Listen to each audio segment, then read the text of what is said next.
Mean राशि वालों, स्वागत है आप सभी का मीन मंथन यूट्यूब चैनल में। बंधुओं, यह एक चीज पैसा छापने की मशीन है। इस एक चीज के बारे में इस 2025 में जैसे ही आप जानेंगे, आपके घर में पैसे की बारिश होने लगेगी। कुबेर के खजाने की चाबी भी यदि इसे कहा जाए तो भी यह कम ही होगा। छप्पड़ फाड़ के धन दौलत देती है यह एक चीज। आज के इस कार्यक्रम में हम आपको एक ऐसी अद्भुत, बेहद ही चमत्कारी, बेहद ही क्रांतिकारी और जीवन में हर तरफ से पैसे की बारिश करवाने वाली एक बेहद ही गुप्त, प्राचीन लेकिन बेहद शक्तिशाली चीज के विषय में बताने जा रहे हैं। तो जयकारा बोलो माता रानी का, जगत माई महामाई माँ भद्रकाली की जय बोलो, माता रानी के सांचे दरबार की जय बोलो। बंधुओं, इस कार्यक्रम को जो भी अंत तक देखेगा, हम गारंटी के साथ कहते हैं उसके जीवन में रुपए पैसे की तंगी कभी रहेगी ही नहीं। जी हाँ बंधुओं, यह एक चीज बेहद गुप्त है और इस एक चीज के घर में लाते ही सबसे पहली और महत्वपूर्ण घटना आपके जीवन में यह घटेगी कि आपके जीवन में माता लक्ष्मी का स्थायी निवास हो जाएगा। माता लक्ष्मी का स्थायी निवास होना और माता लक्ष्मी का आगमन होना, इन दोनों में अंतर होता है। आप याद रखना कि माता लक्ष्मी को चंचला भी कहा जाता है, यानी कि इनका मन बेहद चंचल है। जब ये आपके जीवन में आएंगी तो अपने जाने का मार्ग पहले ही बनाकर आएंगी, परंतु यदि आपने इन्हें अपने घर में किसी भी प्रकार से माध्यम से स्थापित कर लिया, यानी कि स्थायी लक्ष्मी आपके जीवन में आ गई, तो फिर वे आपके जीवन से जाएंगी नहीं। रुपए पैसे तो आपके जीवन में आते जाते रहेंगे, परंतु आप अमीर, धनवान, करोड़पति बने ही रहेंगे। जी हाँ बंधुओं, बहुत सारे लोग आपने समाज में ऐसे देखे होंगे कि चाहे उनके जीवन में परेशानियां आती रहें, बीमारी आरामी या फिर घाटा मुनाफा, कुछ भी उनके जीवन में चलता रहे, परंतु उनकी स्थिति कभी डगमगाती नहीं है। पैसे को लेकर वे कभी दर बदर भटकते नहीं हैं, क्योंकि उनके जीवन में लक्ष्मी माता का स्थायी निवास हो जाता है। अब हर एक परिस्थिति से लड़ने का मार्ग भी अपने आप उन्हें दिखाई दे जाता है, मददगार उनके साथ खड़े हो जाते हैं। परंतु सामान्य इंसान के साथ ऐसा नहीं होता है। उसके जीवन में यदि पैसा आएगा तो कुछ दिन तो वह बड़े मजे से गुजारेगा, लेकिन जैसे ही पैसा चला जाएगा तो वह फिर से वही सामान्य से जीवन में आ जाएगा और हो सकता है कि उसे उधार मांगकर भी काम चलाना पड़ जाए। तो आज के इस कार्यक्रम में हम आपको इसी एक चीज के विषय में बताने जा रहे हैं जो आपके घर में, आपके जीवन में माता लक्ष्मी का स्थायी रूप से निवास करवा देगी। पुराने जमाने में जो बड़े व्यापारी हुआ करते थे, उनके पास यह एक चीज निश्चित तौर पर होती ही है। इसीलिए आप देखते हैं कि चाहे किसी को, जो बड़े उद्योगपति हैं, कितना ही घाटा क्यों ना होता रहे, लेकिन उनकी जिंदगी बदलती नहीं है। वे बड़े मजे से ही जीवन बिता रहे होते हैं, बड़े बड़े मकान, बंगले और बड़ी बड़ी गाड़ियों में घूम रहे होते हैं। वही यदि सामान्य इंसान को घाटा पड़ जाए तो वह सड़क पर आ जाता है, खाने पीने की भी हालत नहीं रहती है। तो अब यह इसीलिए होता है कि उनके यहाँ लक्ष्मी माता का स्थायी निवास है, यानी उनकी स्थिति खराब नहीं होगी। बस पैसा चलायमान भले ही बना रहे, आता जाता रहे, पर उनकी स्थिति ज्यों की त्यों रहने वाली है, क्योंकि उनके पास स्थायी लक्ष्मी है। बस यही महत्वपूर्ण बात है। जो इस रहस्य को समझ जाता है उसका जीवन तो बन ही जाता है। तो अब आपको आज इस कार्यक्रम को पूरा देखना है, अंत तक देखना है। इस कार्यक्रम में हम आपको आपके आने वाले समय के बारे में सटीक भविष्यवाणियां भी करेंगे।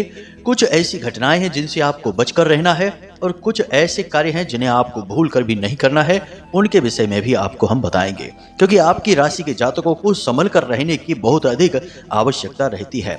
आपके साथ हमेशा यही होता है कि जरा सी आपकी नजर हटी कि दुर्घटना घटी। हर जगह यही हालात हैं आपके। यदि आपने जरा भी रिश्ते नातों में भी लापरवाही दिखाई तो वहां भी आपको धोखा मिल जाता है। तो अब आपको कुछ ऐसे कार्य भी हम बताएंगे जो आने वाले समय में आपको भूल कर भी नहीं करने हैं। साथ ही साथ इस एक विशेष चीज के विषय में भी अच्छी तरह से समझाएंगे, और फिर जब आप इन कार्यों को करेंगे, इस चीज को अपने घर में स्थापित करेंगे, तो फिर उसके चमत्कार जो होंगे वो खुद आप हमें कमेंट करके बताएंगे। तो चलिए बंधु, महामाई का नाम लेते हुए आज के इस कार्यक्रम की शुरुआत करते हैं। कमेंट बॉक्स में पूरे भाव के साथ लिख डालिए, जय माँ भद्रकाली कृपा करो। यह आपका भाव ही माँ का प्रेम आपकी ओर लेकर आएगा बंधुओं। और तो कुछ है ही नहीं जो हम माँ को दे सके सिवाय अपने भाव के। तो इसमें भी क्या कंजूसी करना, लिख डालिए। हम जब 3 बार कहें तो आप तो 6 बार लिखिए, जरा सी मेहनत ही तो है, बस हमारा भाव है, लिख डालिए। इसी के साथ साथ बंधुओं, यदि आप इस चैनल कार्यक्रम पर पहली बार आए हैं तो आप इस चैनल को सब्सक्राइब अवश्य कर लेना, क्योंकि यह धाम से जुड़ा चैनल है। जब आप इस चैनल को सब्सक्राइब करेंगे तो आप ना केवल हमारे बल्कि महामाई के परिवार के सदस्य बनेंगे, धाम से जुड़ जाएंगे। फिर जो भी पूजा पाठ अनुष्ठान धाम पे चलते ही रहते हैं, इनका कुछ ना कुछ पुण्य, इनका हिस्सा आपको मिलता रहेगा, क्योंकि आप परिवार के सदस्य जो बन गए हैं। इसलिए इस मौके को ना चूकें। तो जब आप चैनल सब्सक्राइब करें तो कमेंट में यह अवश्य लिखें कि मैं भी माँ के परिवार का हिस्सा हूं, ऐसा अवश्य लिखें। इससे होगा कुछ नहीं, माँ तो सब जानती हैं, बस हमें देखकर बहुत अच्छा लगेगा, हमारा सीना गर्व से चौड़ा हो जाएगा कि हमने माँ के परिवार में कुछ नए बालक जोड़ दिए हैं। तो बस इन सब बातों को ध्यान से समझिए। चलिए कार्यक्रम में आगे बढ़ते हैं, मुख्य विषय को प्रारंभ करते हैं। बंधुओं, अब ध्यान से सुनना। हम ज्यादा समय आपका नहीं लेंगे, 3 बातें बस बताएंगे। आने वाले समय में भूल कर भी ये 3 काम मत कर देना, वरना आपके ऊपर कई ग्रहों की कुदृष्टि पड़नी शुरू हो जाएगी।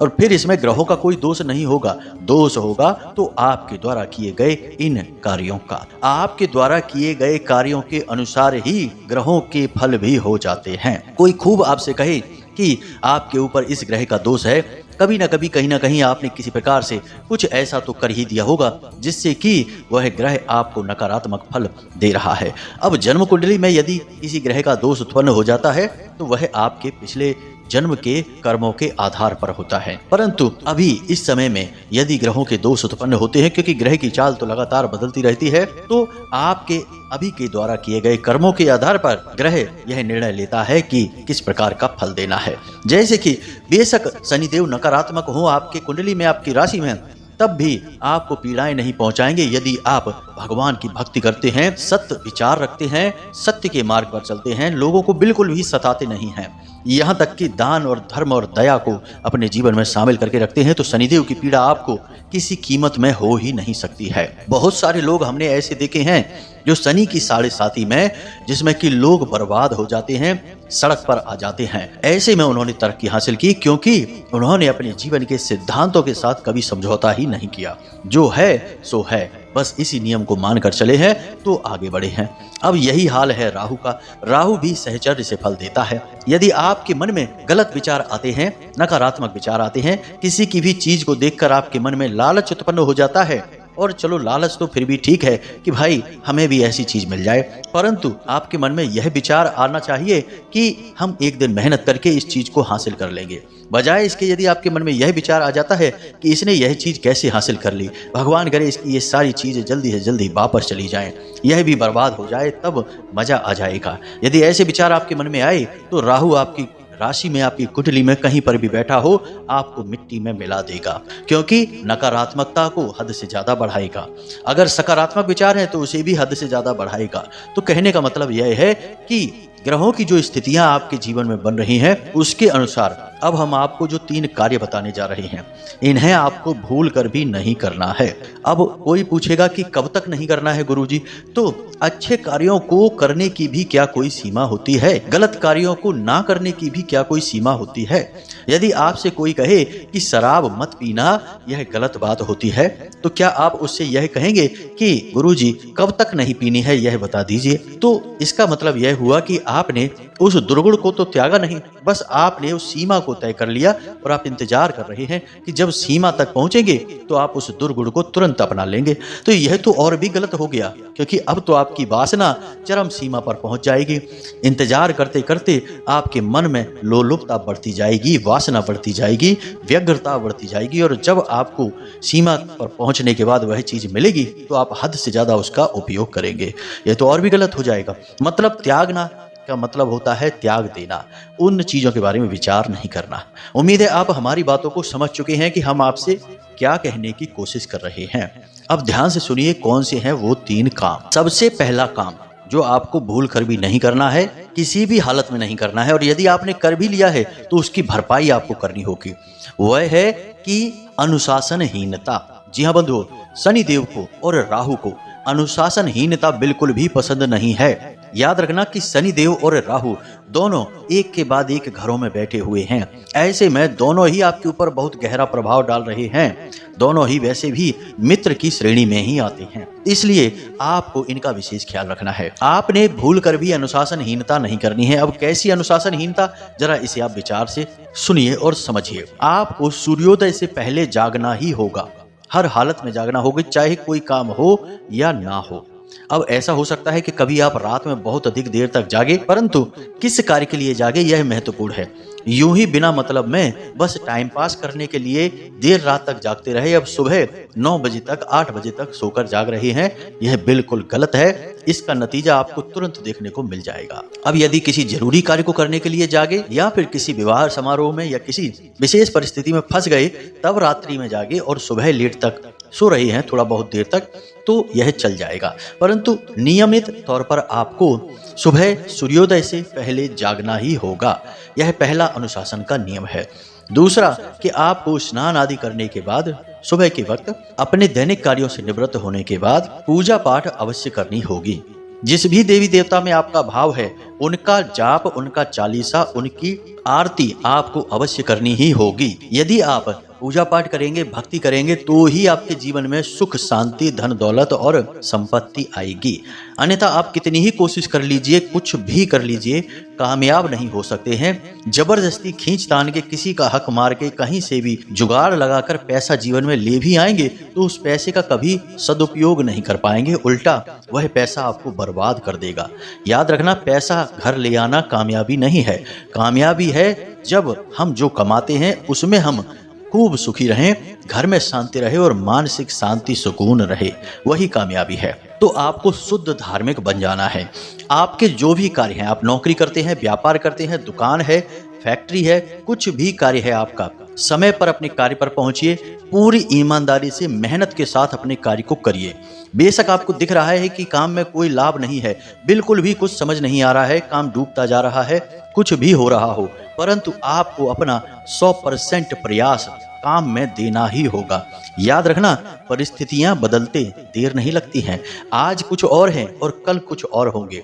आज अगर आपकी दुकान पर 4 ग्राहक हैं तो कल 40 और परसों 400 भी हो सकते हैं। यह निर्णय ऊपर वाले ने अपने हाथ में रखा है, वह आपके हाथ में नहीं है, लेकिन मेहनत करने का निर्णय उसने आपके हाथ में दे दिया है। नियमबद्ध तरीके से कार्य करने में, अनुशासन में अपने जीवन को जीने का अधिकार उसने आपके हाथ में दे रखा है। तो आपको अनुशासन में रहना है, सारे कार्य अपने समय पर पूरे करने हैं। ये नियम आपको 100% मानना ही होगा। आप अनुशासनहीनता करके चाहे कि सुखी रह लें, कामयाबी हासिल कर लें, किसी कीमत पर होगा ही नहीं। जी हाँ बंधुओं, पहला काम। अब दूसरा काम, कटु शब्दों का प्रयोग। अब कोई कहेगा कि कह देने से क्या होता है, कठोर शब्द बोल देने से क्या होता है। कभी कभी तो मजबूरी होती है, बोलना पड़ता ही है। कुछ लोग ऐसे आ जाते हैं हमारे सामने कि मजबूरी में उनके साथ हमें उल्टे सीधे शब्द बोलने ही पड़ते हैं। जी नहीं बंधुओं, ये सारी बातें सिर्फ और सिर्फ हमारे मन को समझाने के लिए बनाई गई फिजूल की बातें हैं। कभी ऐसा नहीं होता है। चाहे कैसी भी स्थिति हो, आपको अपनी वाणी का संतुलन बनाए रखना है। कठोर शब्द, कड़वे शब्द, नकारात्मक शब्द आपको भूल कर भी अपनी वाणी पर लेकर नहीं आने हैं। अब आप नकारात्मक शब्दों को या कड़वे शब्दों को, कठोर शब्दों को यदि कचड़ा मानते हैं, क्योंकि ये कचड़ा ही है, क्योंकि इनसे समाज में गंदगी ही फैलती है, व्यभिचार और क्रोध ही फैलता है। तो यदि आप इन्हें कचड़ा मानते हैं और इन्हें आप किसी और को यदि दे रहे हैं, तो पहले तो उसे आपने अपने ही बर्तन में रख रखा है, यानी अपने मुख में। तो सबसे पहले जो गंदा हुआ वह तो आपका मुख है, बाद में कोई और गंदा होगा। उम्मीद है आप समझ रहे हैं। अब ज्योतिष की बात करें तो जैसे ही आपने कड़वे शब्द, कठोर शब्द, नकारात्मक शब्दों का प्रयोग किया, एक बार भी दिन में यदि कर दिया, तो पूरे दिन के लिए आपका बुध बिगड़ गया। जी हाँ बंधु, अब आप अपनी बुद्धि का 100% प्रयोग कभी नहीं कर पाएंगे। व्यापार में तरक्की कभी नहीं कर पाएंगे। नौकरी में भी आपकी ग्रोथ कभी नहीं हो पाएगी। जी हाँ बंधु, और सबसे बड़ी बात कि आप अपने छुपे हुए शत्रुओं के टारगेट पर आ जाते हैं, यानी कि वे आपको अपना लक्ष्य बना लेते हैं। आपको नीचे गिराने में उन्हें सुख मिलने लगता है। तो जितना हो सके उतना आपको मीठा बोलना है। यदि स्थिति अच्छी नहीं है, आपको कुछ अच्छा नहीं लग रहा है, तो शांत रहिए, लेकिन कुछ भी गलत मत बोलिए। कचड़ा अपने मुख में मत रखिए। यह सबसे बड़ा नियम है। ग्रह भी आपको यही कह रहे हैं कि ऐसा नहीं करना है। जी हाँ बंधु, हम जानते हैं कि थोड़ी सी कामकाज की आपाधापी में आपको गुस्सा आ जाता है, झुंझलाहट आ जाती है, लेकिन इन बातों पर यदि आप नियंत्रण करने की कोशिश करेंगे तो शुरुआत में परेशानी हो सकती है, परंतु धीरे धीरे आप बिल्कुल सरल स्वभाव के सीधे सच्चे बन जाएंगे और वाणी भी आपकी बिल्कुल मिश्री जैसी मीठी हो जाएगी। अब बात करते हैं तीसरे कार्य की। बंधुओं, यह भी आपको भूल कर भी नहीं करना है, किसी कीमत पर नहीं करना है। ध्यान से सुनिए, भावनात्मक तौर पर आपको कमजोर नहीं होना है। कोई चाहे आपका कितना ही अपना क्यों ना हो, कितना ही आपका सगा क्यों ना हो, लेकिन कहीं ना कहीं किसी न किसी मोड़ पर आकर वह आपके दिल को दुखा ही देता है। जबकि दूसरों के साथ ऐसा नहीं होता है, लेकिन आप बहुत भावुक इंसान हैं। किसी के द्वारा कही गई जरा सी कड़वी बात, जरा सी तिरछी आंखें, जरा सी तिरछी नजरें आपके दिल में चुभ जाती हैं। फिर आप लंबे समय तक उसी के विषय में सोचते रहते हैं। आपका दिन, आपका मूड सब खराब हो जाता है। और आप कभी कभी ऐसा भी होता है कि दूसरों को खुश करने के लिए अपना बहुत भारी नुकसान भी करवा बैठते हैं। तो कहने का मतलब यह है कि आप जब भी भावनाओं में बहकर कोई भी कार्य करेंगे, कोई भी निर्णय करेंगे, आपको केवल और केवल परेशानी का ही सामना करना पड़ेगा। तो कहने का मतलब यह है कि आपको अपनी भावनाओं से अब ऊपर उठना होगा। आपकी कामयाबी, आपकी मेहनत, आपका काम ही आपका सगा है। यदि आप खूब तरक्की करते हैं, खूब पैसा कमाते हैं, समाज में आपकी इज्जत बढ़ जाती है। आपके घर परिवार के, आपके सगे संबंधी भी आपका सम्मान करने लगते हैं, आपके आगे पीछे घूमने लगते हैं, क्योंकि आप सबकी जरूरतें पूरी करने की क्षमता रखते हैं। आप खुद ही समझिए कि यदि किसी इंसान के पास धन दौलत नहीं है, ढंग का कोई काम नहीं है, तो उसकी तो इज्जत उसके अपने परिवार के लोग ही नहीं करते हैं। अड़ोस पड़ोस और रिश्तेदारों से तो उम्मीद ही क्या की जाए। कभी कभी तो स्थितियां इतनी बुरी हो जाती हैं कि लोग उसे बैठने के लिए एक कुर्सी तक नहीं देना चाहते हैं। उसे तो इंसान ही नहीं समझा जाता, जिसके पास कोई काम धंधा नहीं है, कोई व्यापार नहीं है, पैसा नहीं है। उसे तो लोग इंसान मानने को भी तैयार नहीं होते हैं। उन्हें तो लगता ही नहीं कि किसी बात का बुरा भी लग सकता है, इसकी भी बेइज्जती हो सकती है, इसका भी अपमान हो सकता है। जो मन में आता है वह कह देते हैं, जैसा मन में आता वैसा व्यवहार कर देते हैं। उसके सुख दुख का तो कोई भान ही नहीं रहता है। और यदि वह कभी दुखी भी हो तो लोग हंसते हैं और कहते हैं कि बहुत नाटक करता है। जी हाँ बंधु, हो सकता है कि हमारे शब्द कुछ आपको कड़वे लग रहे हों, परंतु ये बिल्कुल व्यवहारिक हैं। तो आपको भी ऐसा नहीं बनना है, बिल्कुल व्यवहारिक बनना है। अपने काम को सबसे अधिक प्राथमिकता देना है।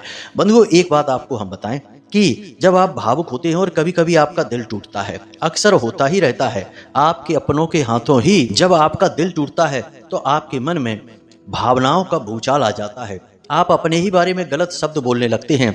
आप कहने लगते हैं कि हमारी तो जिंदगी ही खराब है, हमारा तो भाग्य ही खराब है, किस्मत ही खराब है, हमारे बारे में अब कभी कुछ अच्छा ही नहीं हो सकता, हमारी ज़िंदगी में अब कुछ भी ढंग का नहीं होगा, भगवान भी हमारा साथ नहीं देते हैं, पूरी दुनिया हमारे पीछे पड़ी हुई है। कुछ इस तरीके के विचार आपके मन में उठने लगते हैं, जो कि बहुत ही गलत है, भयंकर तरीके से आपको ये दूषित कर देते हैं। जी हाँ बंधु, याद रखना कि हम जो सोचते हैं और जो हम कहते हैं, असल में हम वही बन जाते हैं। यानी कि यह संसार, यह ब्रह्मांड, ये यूं कहें कि ईश्वर हमें वही देते हैं जो हम बोलते हैं, जो हम सोचते हैं। इसलिए आपकी भावनाएं आपको हर बार धोखा देती हैं, हर बार फंसाती हैं, पीड़ाएं देती हैं, आपको कमजोर बनाती हैं और आपको मूर्ख भी साबित कर देती हैं। तो आपको अब भावुक होकर नहीं सोचना है। आपको हर निर्णय वह लेना है जो आपके लिए सही होना चाहिए, जो भविष्य में आपको नुकसान नहीं पहुंचाना चाहिए और जिसमें आपको कोई बड़ी परेशानी नहीं होनी चाहिए। आपका काम रुकावट नहीं होना चाहिए। जी हाँ बंधु, यदि ऐसी स्थिति में आपको कोई कार्य करना है तो बेशक कर डालिए, कोई समस्या नहीं है। लेकिन यदि कोई निर्णय आपके काम में रुकावट डाल रहा है, भविष्य में आपको परेशानी पैदा करेगा, आपको पैसे रुपए की धन दौलत की अड़चने देगा, तो आप उसे पूरी तरीके से मना कर दीजिए, बिल्कुल मत करिए, कोई बुराई नहीं है। इस तरीके से यदि आप चलेंगे तो आपको कोई परेशानी आएगी भी नहीं और ग्रह नक्षत्र और भाग्य भी आपका भरपूर साथ देंगे। कई बार आपने यह सुना होगा लोगों के मुख से कि जब कोई कामयाब हो जाता है तो उसके अंदर अभिमान आ जाता है, उसका स्वभाव बदल जाता है। बंधुओं, हम आपको बता दें कि हर बार यह स्थिति नहीं होती है। लोग अभिमानी नहीं होते हैं, क्योंकि हमने कई पैसे वाले अमीर लोगों को, कामयाब लोगों को खूब तीर्थ स्थलों पर घूमते देखा है, मंदिरों में दान दक्षिणा करते देखा है, भगवान की पूजा आराधना करते देखा है। तो अभी अभिमानी कैसे हो सकते हैं? लेकिन उनका स्वभाव इसलिए बदल जाता है क्योंकि वे इस दुनिया की कड़वी सच्चाई को जान जाते हैं कि यहाँ कैसे लोग भावों को बनाकर बेवकूफ बनाते हैं।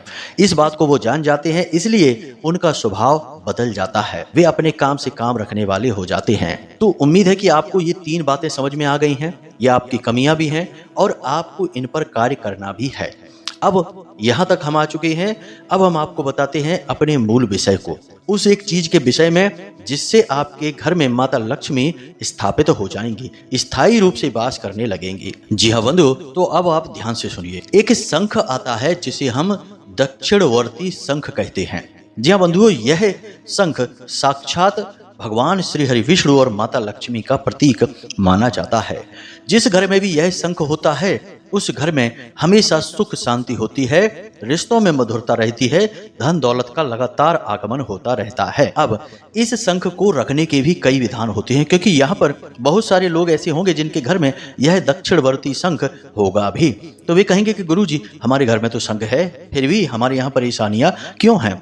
तो आपको इसका जवाब आगे मिलने वाला है, क्योंकि इस शंख को अपने घर में रखने का भी एक विशेष नियम होता है, विधान होता है। तभी यह शंख अपने घर में पूरी शक्ति के साथ कार्य कर पाता है। अब ऐसे तो किसी दुकान पर भी सैकड़ों दक्षिणवर्ती शंख रखे हो सकते हैं, तो क्या वहां पर भी धनवर्षा होगी? नहीं, वहां पर वह एक सामान है। वैसे ही खरीद कर लाकर आपने घर में अपने भी रख लिया तो वह आपके घर में भी सिर्फ एक सामान है। वह एक ऐसी मशीन है जो कभी चालू ही नहीं हुई, तो फिर वह कैसे आपको सुख देगा? तो अब ध्यान से सुनिए कि इस शंख को आपको कैसे जागृत करना है और इसकी पूरी शक्ति का आपको कैसे प्रयोग करना है। आपको यह शंख गुरुवार के दिन अपने घर लेकर आना है। यदि नहीं है तब, और यदि आपके घर में यह पहले से ही है तो आपको देखना है कि इस शंख का आकार घर के सबसे बड़े सदस्य, जो मुखिया, जो पैसा कमाने वाला है, उस मुखिया के हाथ के आकार का होना चाहिए, छोटा नहीं और बहुत बड़ा भी नहीं। अब यह शंख आप लेकर आ चुके हैं। अब आपको इसके साथ क्या करना है, जरा ध्यान से सुनिए। इस शंख को अपने घर में लाकर इसे पवित्र कर लीजिए। उसके बाद इस शंख को आप पीतल की एक प्लेट पर रखिए, नीचे एक पीले रंग का कपड़ा बिछाएंगे। अब उस शंख के अंदर आपको कुछ चीजें डालनी हैं, तो ध्यान से सुनिए। आपको उस शंख में थोड़ी सी पीली सरसों डालनी है, एक हरी इलायची डालनी है, एक सिक्का चांदी का डालना है, और इसी के साथ साथ थोड़े से उसमें चावल डालने हैं। अब इस शंख को आपको अपने पूजा घर में माता लक्ष्मी और भगवान श्री हरि विष्णु के पास पीले कपड़े से ही ढक कर रात भर के लिए रख देना है। साथ ही साथ वहां गाय के घी का एक दीपक भी आपको जलाना है और भगवान से निवेदन करना है कि हे प्रभु, हमारे जीवन में जो भी भूल चूक हैं उन्हें आप माफ करिए और हमारे जीवन में बरकत लेकर आइए, धन दौलत लेकर आइए, सुख समृद्धि लेकर आइए। जी हाँ बंधुओं, और स्वयं इस शंख में आप विराजमान हो जाइए माता लक्ष्मी के साथ। इस तरह निवेदन करने के बाद आपको उस शंख को वहीं रखा छोड़ देना है रात भर के लिए। याद रखना कि यह कार्य आपको गुरुवार की रात को करना है। अब जब आप इसे वहां रखा छोड़ देंगे तो रात भर इसमें भगवान की कृपा और आशीर्वाद बरसती रहेगी। याद रखना कि यह शंख खुद भी माता का स्वरूप है और आपने इसके अंदर जो चीजें डाली हैं वे आपके संपूर्ण ग्रहों के सकारात्मक प्रभाव को और अधिक बढ़ा देंगी, क्योंकि वे ग्रहों की ही प्रतीक हैं।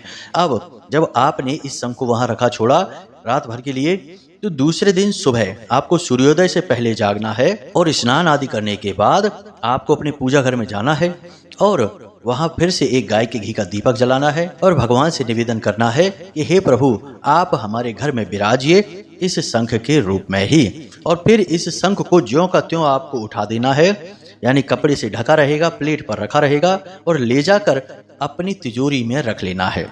अब जिस अलमारी में आप पैसे रखते हैं, जिस जगह पर आप पैसा लाकर रखते हैं, उस जगह पर इसे ज्यों का त्यों रख देना है। बस इतना सा कार्य आपको करना है। इतने से कार्य को करने से ही आपके जीवन में धन वर्षा होने लगेगी। अगले दिन से ही आपको इसका प्रभाव दिखना शुरू हो जाएगा और कुछ समय में सारी परिस्थितियां आपके अनुकूल बन जाएंगी। बंधुओं, यह बहुत ही शक्तिशाली प्रयोग है। इस प्रयोग के बहुत ही सकारात्मक परिणाम आए हैं। आज तक कोई ऐसा व्यक्ति हमें मिला ही नहीं जिसने हमसे कहा हो कि गुरुजी, हमारे जीवन के धन दौलत से जुड़े हुए संकट इस प्रयोग करने के बाद समाप्त नहीं हुए हैं। यह 100% कार्य करने वाला प्रयोग है। बस आपको इसे पूरे मनोभाव के साथ करना है, साथ ही साथ अपने दुर्गुणों पर भी कार्य करना है, जिनके बारे में हमने आपको इस कार्यक्रम में बताया है। तो अब उम्मीद करते हैं कि आपको यहाँ तक सारी बातें समझ में आ गई होंगी। आप इन बातों का प्रयोग करेंगे और अपने आने वाले समय को सुंदर बना डालेंगे।